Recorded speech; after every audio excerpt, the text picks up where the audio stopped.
good day, dear Wiggly listener.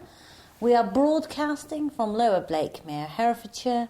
I'm Heather from Wiggly Wigglers, and I'm joined today by... Rach from Wiggly Wigglers. Nice to see you, Rach, Thank on the you, Wiggly sofa, and... Farmer Phil. Lovely. Farmer Phil, last year, Roberto tells me that you completed combining on the 17th of September. As usual, you started combining on your wife, myself's, birthday, the 25th of July. How's it going this year? Challenging would be the word, but we're getting there. We're going to go and cut some more wet wheat in a minute. Wet wheat. This week's show, we've got lots of Wiggly adverts. I've been out recording for the local radio station because we want lots of local trade. So we're on Sunshine Radio with lots of Wiggly adverts. So whilst all your reviews say how wonderful it is that our product placement on this show is so subtle, that we never push ourselves down your beings, this week is different. So here we go. Here's the first Wiggly advert. They do get worse. Are you a passionate Tom or Barbara, or perhaps more interested Jerry or Margot? We aim to make the good life easy. Heather here, Wiggly Wigglers. Wiggle over to our website for a free copy of our brochure. When you place your first order, I'll send you a free copy of our latest wildlife gardening book. www.wigglywigglers.co.uk. The good life made easy. wigglywigglers.co.uk. There we are. What do you think of that one, Rach? Wonderful. People will love it. Wait till you get to the Christmas turkey one. Anyway, we've got Nicole coming in. She's going to demonstrate how easy or difficult it is to make a bird box on air today. Rach, you've got lots of new goat socks with you. I have indeed. Nice new selection from the goat sock lady. Rach is off to the Gambia, and we're going to hear all about why you're going to the Gambia with Concern Universal. When you go? Is she going to come back? When you go? Yes, I'm going to come back. I'm going to go on the 14th of September, and I'll be back on the 21st of September. God, that's now. Not long. I've had my jabs and everything, so I'm ready. And Farmer Phil's going to talk to us today. Another exciting topic, it's slugs. But first, let's hear from the US iTunes that there's a new review. Oh, we've got a 5-starer, for which thank you very much, and it's entitled Humour and So Much More by, well, I think that says Newbie-Doo. There is a nutty wackiness about this show that is sometimes baffling to my American ears. It's baffling to my ears as well, don't worry, but always delightful. And beyond the giggles, there is such rich information about gardening, farming, animals, worms. That is very gratifying. Keep up the good work. Well, thank you very much indeed, Newbie-Doo. That's brilliant. Oh, here comes Nicole. Nicole, welcome to the Wiggly Sofa for the first time. Hello. Nicole is in, well, customer care, taking the telephone orders, and she's just come back from Land's End, which is a very good company, isn't it? Absolutely fantastic. Tell us what you've implemented. We have implemented an extra mile file, which is where if there's, say, a product that we don't have in stock or that we think is discontinued and probably won't be able to get, we can pop your details into the extra mile file and just keep an eye on the product and see what we can do for you. Nice. We also now in the office see all the new products that are coming in, so that we've had a look at them, a sniff of them, like the Faith in Nature products, so that we know all about them and can give you a bit more advice on the phone. Have you tried the chocolate shampoo? I have indeed. That was the first one I was drawn to for obvious reasons. It's really, really nice. This is a great show for me because this is just pure Wiggly advert. And on that note, we'll go to another Wiggly advert before we go to Nicole, who's going to tell us about you've been building a bird box. I have. Fantastic. Hello, Heather here again from Wiggly Wigglers. Whether you're a passionate Tom or Barbara, or perhaps a little more hesitant Jerry or Margot, we aim to make the good life easy. Do you know, we've just opened our first ever Wiggly shop at Labels Outlet Shopping. Lots of Wiggly garden accessories and gifts for practical people. Lovely. Visit us at wigglywigglers.co.uk or come to the Wiggly shop at Labels Outlet Shopping, Junction 4, M50, Ross-on-Wye. The good life made easy. Lovely. Number 3? What was number 3? Number 3 yes, okay. is spot checking the parcels over at the warehouse. Randomly, Rach over at the warehouse will open up a parcel that's been packed and ready to go. Just check that everything that's on the invoice is in the box and that it's all packed as it should be. How's it going, Rach? It's going very well, but what I've discovered what I should be doing is a procedure list of how the parcel should be packed initially. Obviously, every parcel can't be packed exactly the same, but they need a procedure to stick to, and then the packing of the parcels will be perfect. Have you stopped those dear women over at the warehouse packing big D powders instead of small D powders and small D powders instead of big? Yes, absolutely. We simply fixed that by, instead of having them located together at the warehouse, they've been given different locations. Oh, so they're not next to each other? No, so they have to go to a separate aisle for the different location. Hello, Toast. Anyone who can hear panting, it's not Nicole, is it? No. It's Toast. Thank you, Toast. Miss Nicole, you have been building one of our new products, which is a Mr. and Mrs. Birdie. Phil, describe Mr. Birdie as you see it. It's great, isn't it? It's made out of a thin sheet of laminate, like plywood, which is folded round to form the body of it, and then it's just got top and bottom, basically. It's real neat. And it comes in an envelope. It's cool, isn't it? It's really cool. It goes through your letterbox. Your bird box goes through your letterbox. Well, it's about half A3 long ways, isn't it? Yeah. And it's flat. I just think it's great to get a product direct from the designer who's bothered to think about how you can get it there as well as how you can do it without having to have any scroopers. And it's French. It's French. So what's the difference between Mrs. Birdie and Mr. Birdie? Okie dokie. Mrs. Birdie has a larger hole at the front, and that's particularly suited for robins, wrens and pied wagtails. Mr. Birdie is particularly suited for most manner of garden tips. Well, I was sent these two products to try out by the designer himself, which is Etienne Esmenjaud. Esmenjaud. And he's French, and he's really, really pleased with these products. So I thought that I would send one of our experts at Flatpack home to see if she could build it. And last evening, Miss Nicole, I understand that that's exactly what you did. It is, absolutely. It was so easy, I did it whilst cooking tea.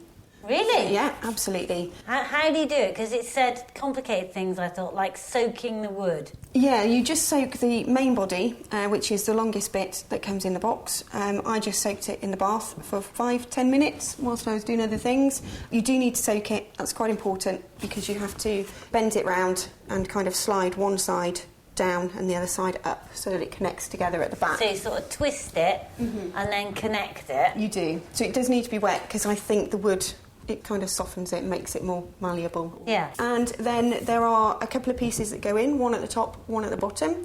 They do say on them top and bottom, which made it much simpler for me. And then you have some little clip pieces that go at the back, which are pre-cut for you and slip on. Dead easy. So what other items have you built before in the world of Flatpack? I'm assuming IKEA has featured in this at some point. Indeed, absolutely. Yeah. Also Argos as well. Yeah, Argos. Another plug there. Yeah. Are you like Rachel, who does this but then usually has bits left over and accuses them of packing too many pieces in the flat pack? That's not Because true, Rachel's of the That's opinion not true, Farmer Phil. that all machines, washing machines, flat pack and so That's on, when she takes them to bits. come with spare bits that are not required. They're completely superfluous. As long as they work at the end. What other items have you built from Flatpack, Nicole? I have built a chest of drawers. Really? And 2 wardrobes, all of which I'd like to say are still standing. That's impressive. So as our most experienced Flatpack builder of product, how would you rate this compared to, say, Argos and IKEA? I would say this is the easiest thing I've put together. Good Wow. Lord. Here we I are. have a question. How do you fix it to the tree? You fix it to the tree one of 2 ways. Okay. You have either some lovely long cable ties, which slot through holes that are pre-cut at the back. then you cable tie it to whatever you're tying it to, or you can use, according to the instructions, you can use nails through those pre-cut holes to attach it to. But best not to nail it to a tree. I think it's really cool though, because it's the first product that I've seen that people like me really don't have to use a screwdriver. We don't have to do anything like that. I think it's a really sweet little thing. So well done, Etienne.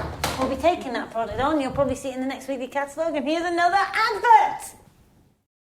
It's the perfect time of year to start composting. You can get rid of your waste and you can end up with free compost for life. We've got lots of Wiggly experts on hand to help you. Wiggle over to our website, www.wigglywigglers.co.uk, get a free catalogue, and when you place your first order, we'll send you a free book worth £18.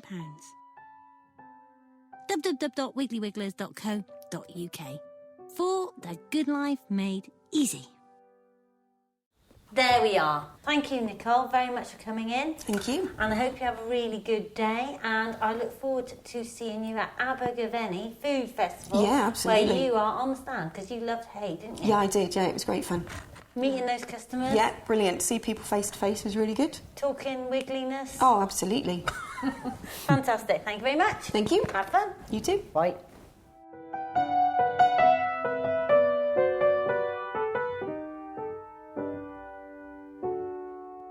So, dear listener, you may remember a few months ago we had 3 Gambian farmers round the Wiggly table talking about Concern Universal and how their lives had changed because of a project called GIG, Gambia is Good.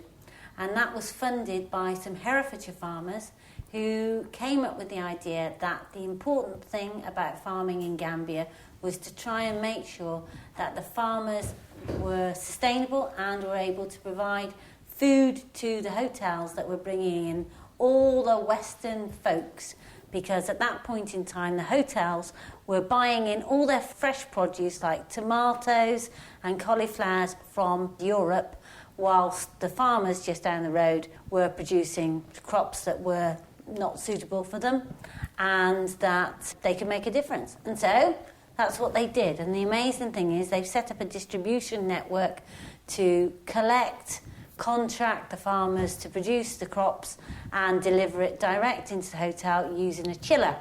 Now, we thought this was amazing, didn't we? Fantastic. To make a difference somewhere else so easily. And so, Rach, you're off to have a look. Well, it's a bit of a personal development trip. Is it, love? Yeah. That's nice. An adventure. You're going to develop Rach? Yeah, I'm going to develop a little bit. But they've got really good relationships with lots of farmers, which is what we sort of do. Yeah. And they've kind of got it set up really well, and so you're going there to find out. I am, yeah. I've been given the programme of events for the week that I'm going, and it appears I'm going to some really great places to meet up with the farmers, to look at how they distribute their products and how they deal with suppliers and how it all links together so well for them, and see if I can learn anything to bring it back here. So I'm really looking forward to seeing how things happen out there. And hopefully you'll find something that inspires us to be able to share a bit of what we do with them too. And yeah. I mean, there's one area that I'm really interested in at the moment, which is on the Thursday, the 16th, I go to see some beekeeping. And as bees are suffering at the moment, I think that's quite an interesting one. I'm looking forward to going there. But I'm also going to see a bakery project as well, so... Really? Yeah. And I presume you're staying in a very posh hotel all the time? No. No. No. Is it? No, it will be slumming it slightly. Okay. Glad to hear it. Yeah. We don't want any excessive expenditure. Would that be the reason that Rach is going and not you, dear? Yes. Yes. You'll continue lunching, Hev. Right, moving on. So no, this looks like a fantastic programme of events. I'm hoping to take your podcast equipment with me to record a few happenings out there, and so hopefully in the next few weeks or so you'll hear little snippets from the Gambia. Excellent. So really, the way that it is they're doing something pretty similar to what we're doing, in that they're buying from farmers and selling to individuals, and it'd be interesting to see how you get on. Oh, great. Yeah, it'll be fantastic. The challenges that they have are far more than what we have. Yeah, hopefully you'll get good at some of them. Hopefully I'll be okay at something I do. Wonder if they spot check the parcels. I'll ask them. Okay. I'll let you know about that Rightio. one. Farmer Phil, you're talking about slugs. Well, it's the time of year for slugs, isn't it? And also, both in the garden and on the farm, the succession of wet years has really favoured slugs. And despite the cold winter, which we thought might knacker a few of them, they seem to do very well.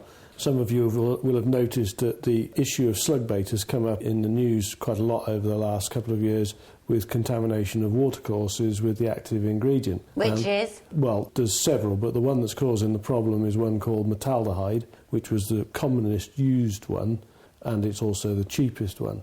You might remember that we did a podcast, Ricardo and I were arguing about slug bait and the different chemicals. Metaldehyde and methiacarb are the two active ingredients, but it was podcast 212. Issue is that metaldehyde as a chemical isn't actually terribly harmful, but to comply with European drinking water regulations, it costs an absolute fortune to get below the limit that's stated. And the only way of doing it is to actually blend clean water with contaminated water. And so it's a big issue for the water companies. I don't want to drink anything Absolutely with not. slug bait in it. And we're only talking about microscopic levels, a few parts per million, but they have to comply with that to be allowed to sell you and me the water. But the issue for the farmer is that if he's buying chemical which then ends up in the watercourse, then it's not ending up in the slug, so that's equally a waste of time and money from his point of view. And so we've been thinking about how we use slug bait and when we use it in the year and what we know about it. Normally, we plant most of our crops in the autumn, and they're slow growing in the sort of cool of the late autumn, which is when the slugs get at them. So we put slug bait on, but in this country, that also tends to be the wettest time of year that, once we get into November, December, it rains and the chemical washes off into the drains, no good at all. But what we've noticed is that in crops following potatoes, and potatoes have slug bait put on in the summer when it's dry because you don't want slug holes in your potatoes, and they get a very good kill of slugs. For the following 2 years, 3 years, and sometimes 4 years, we can see the effect of that one season's dose of slug bait on the potatoes. And so what I'm thinking is we're actually not treating the field in the right time. We ought to treat the field in the previous crop in the summer, so there's no leaching into the river. That presumably means we can use less slug bait because more of it's going to go to the slug. And if we get a good kill because it's in the summer, then we won't need to use it for perhaps a couple of years. But how can you possibly do that? Because the crop will be too high. Well, if we're talking about the possibility of putting the slug bait on in the June or July in the preceding crop. Now, we can put it on when we're putting on a fungicide on a crop of wheat.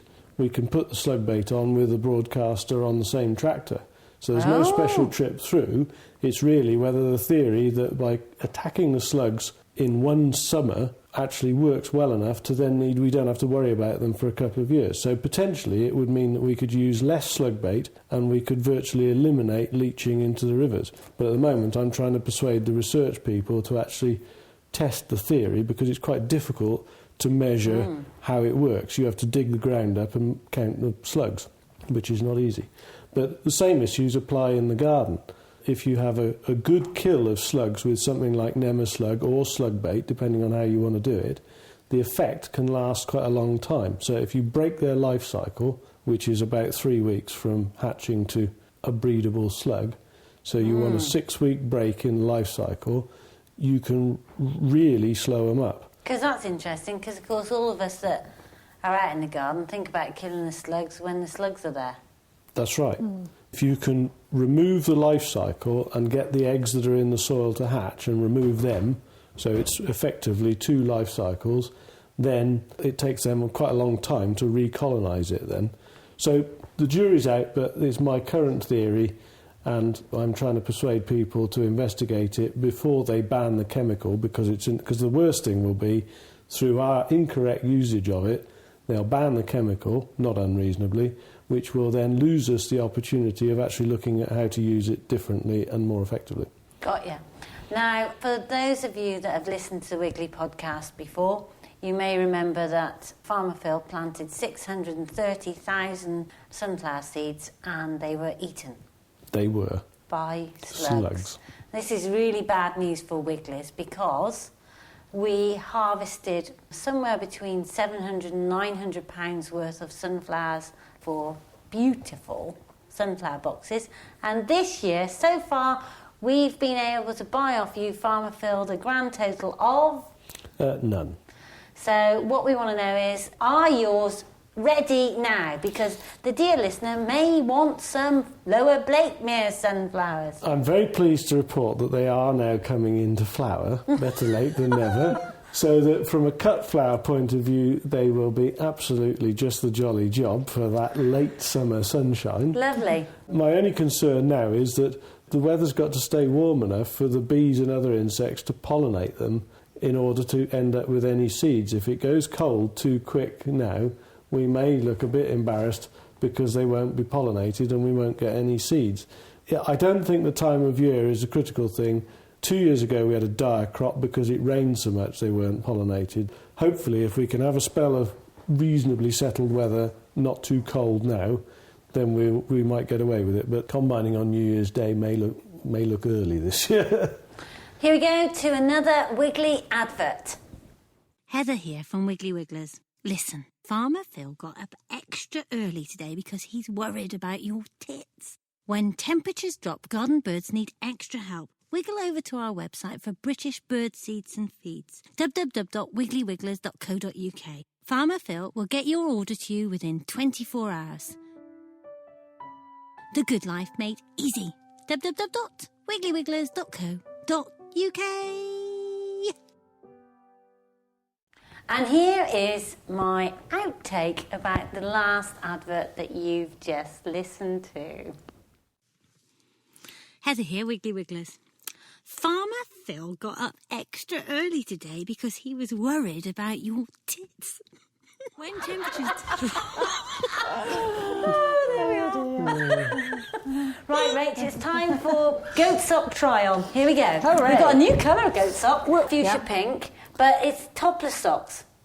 Topless they are indeed. Many people have circulatory problems, and so these help in that area, I do believe. So they haven't got a band that sort of goes around your leg at the top. So they sort of stay up by holding your leg gradually. So they're sort of like a stocking, aren't they? They've got a long band, haven't they? The band is now right down to your ankle. For those of you that don't know what goat socks are, they are in fact mohair socks, but we call them goat socks. They're not actually socks for goats, they're socks for me and you that are made from goat hair. And goat hair means your feet don't smell for days. I've got it on now. The hair is actually hollow. That's what it is. Is that They right? look perfect So, for me. They're better ones for me because the other ones either were too long or too short, but they're just a ticket. They Yeah, are. well, in fact, we had a customer who ordered 15 pairs of green long goat socks. She thought they were absolutely fantastic, our goat socks. Ordered them in specially for her. So the day I got them in, just about to send them to her, and she phoned up and said, "Can I change them to blue?" And I said, "No problem at all. Can I ask why you suddenly want them in blue?" And she said it's because her son is in the RNLI down in Cornwall and she wanted to put a pair in each of their boots. For the lifeboat? For the crew. lifeboat crew. Wow, Rose, that is so cool. And she has bought many pairs in the past, and there is a particular fisherman down there, although she didn't give me his name, who swears by them now. He won't wear anything else.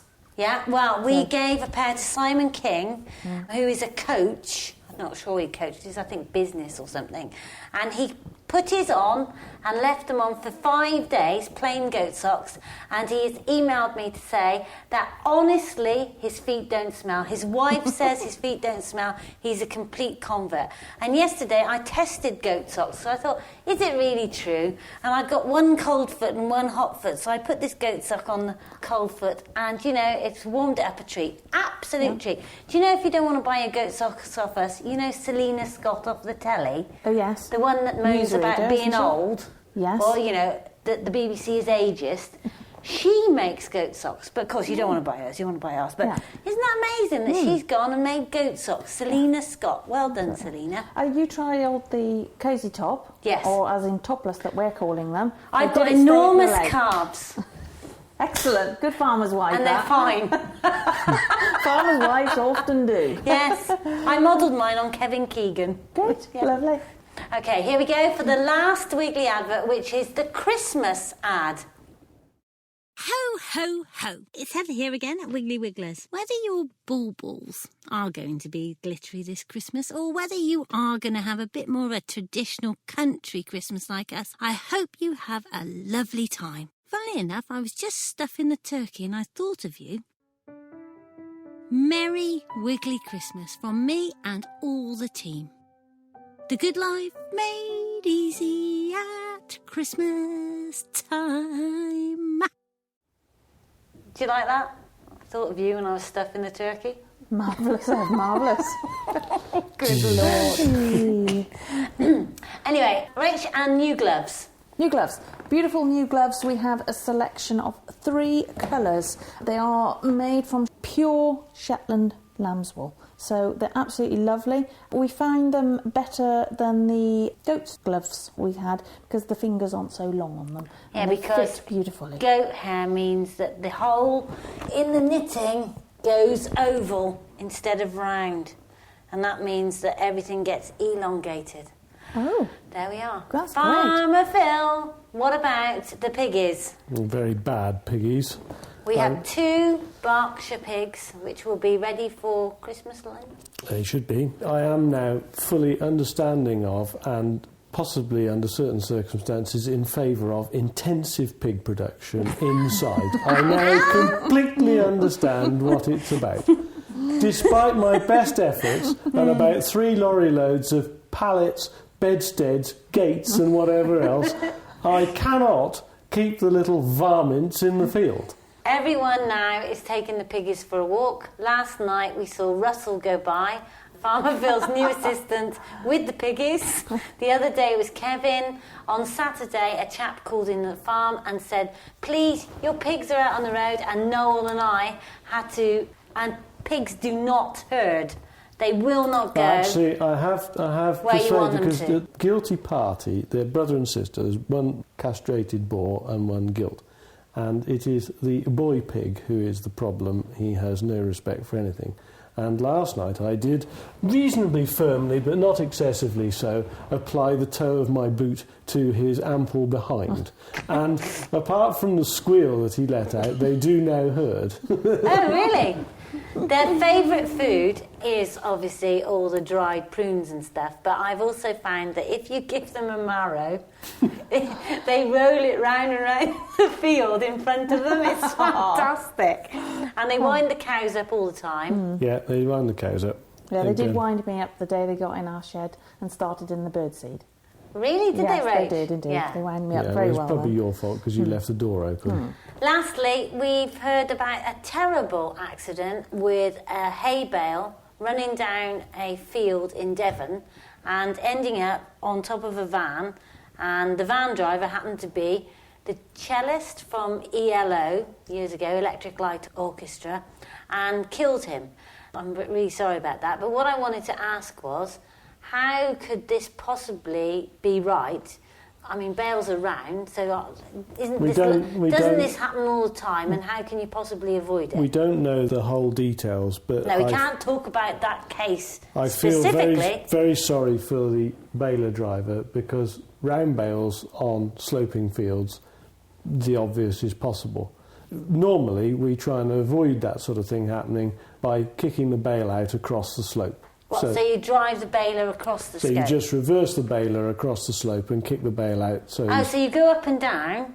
usually, yes. It depends how steep the field is, but there are several things that can happen. You can have a bale that will sit there for perhaps 10 minutes, and then you'll have gone somewhere else, and then it'll decide it's going to roll off.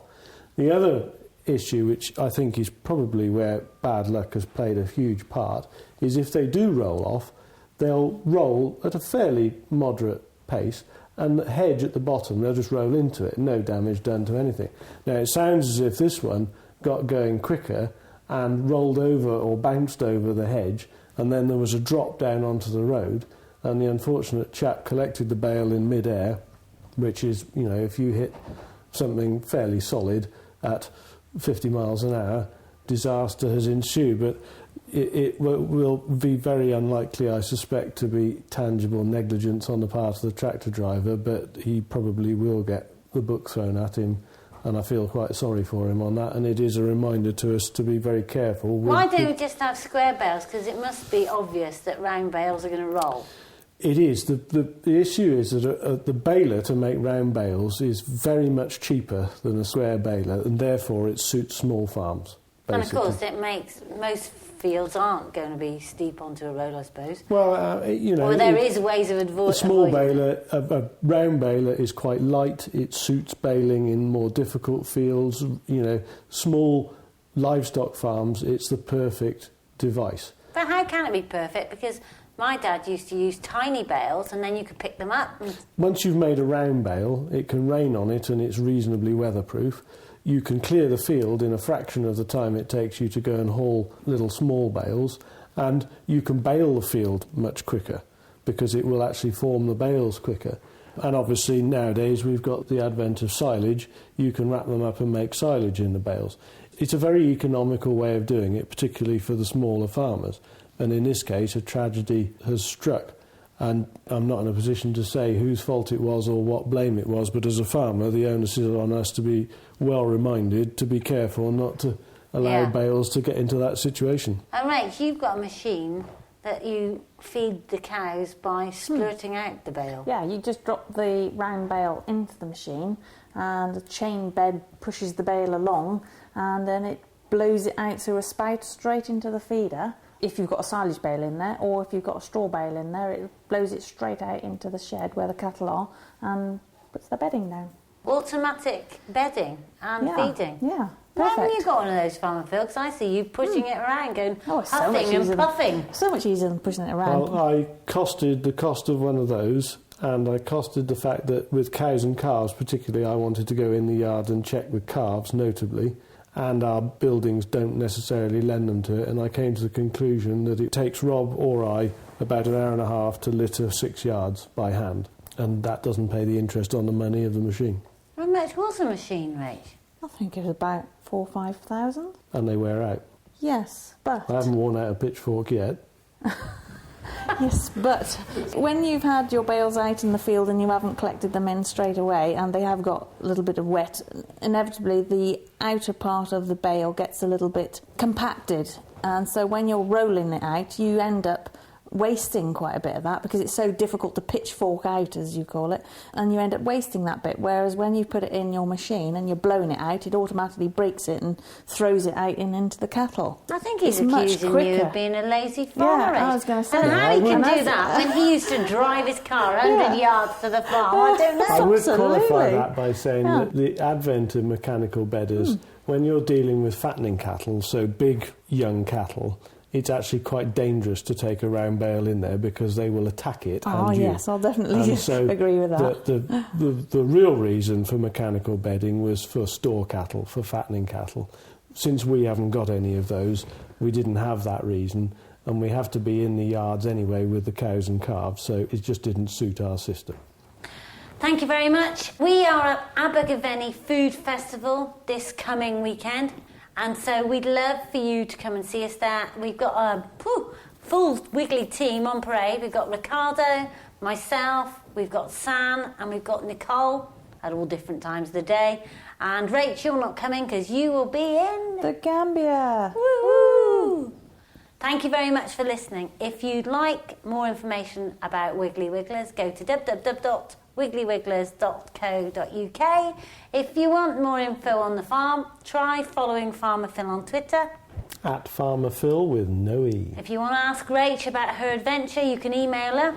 Rach@wiggly-wigglers.co.uk. Come to our Facebook group. At the moment, it is full of worm stories. Everyone's talking about worms and how you set off with worms and how you continue to work with worms and all about it. So that's Facebook, and then search on Wiggly Wigglers. And if you want me, I'm on Twitter at Wiggled, and my email is heather@wiggly-wigglers.co.uk. Hopefully you'll tune in next week. Thank you very much. Goodbye from the Wiggly Podcast. Bye-bye. Bye from me.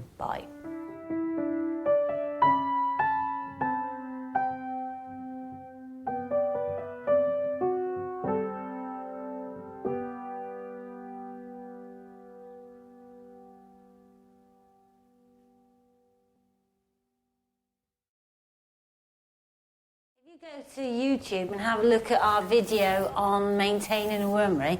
Unfortunately, there's a person who's put on there, I cannot stand that woman, she drives me round the bend. And I thought, who are they referring to? And I realised, it's me. I was a bit, heartbroken and blame me, really. I thought there's no need for that, is there? No, absolutely. No.